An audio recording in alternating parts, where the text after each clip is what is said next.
સુરત જિલ્લાના પલસાણા બારડોલી વિસ્તાર સહિત કુલ 450થી વધુ કૃષિ દવા વેપારીઓએ સોમવારે એક દિવસીય રાજ્યવ્યાપી હડતાળમાં ભાગ લીધો હતો।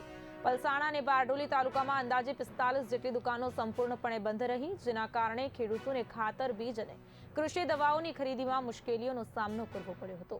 વેપારીઓએ રાજ્ય સરકાર સમક્ષ પોતાની વિવિધ માંગણીઓ રજૂ કરવા માટે આ પ્રતિકાત્મક વિરોધ નોંધાવ્યો।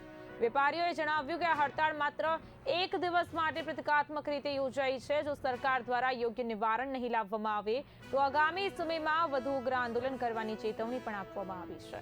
હડતાળને કારણે પલસાણા તાલુકાના મુખ્ય બજારોમાં કૃષિ દવાઓની દુકાનો બંધ રહી હતી અને સામાન્ય દિવસોની તુલનાએ બજારમાં શાંતિપૂર્ણ માહોલ જોવા મળ્યો હતો। અમારે ઉપરથી દિલ્હીથી જે આદેશ આવ્યો છે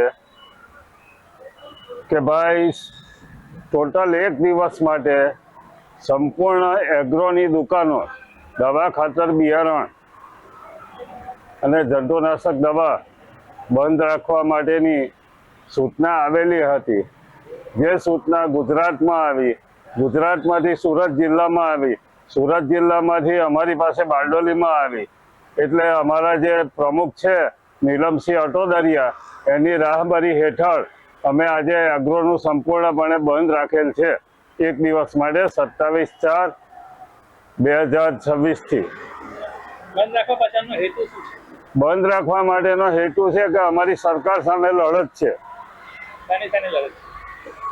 ભાવ વધારા, નવા નિયમો અને દુકાનવાળાને પોસાય નહીં એવા બધા નિયમો લાવીને મૂકેલા હોવાથી આ બધા ભાવ વધારા અને નિયમોના લીધે એક દિવસ માટે સંપૂર્ણ બંધ રાખવામાં આવેલું છે।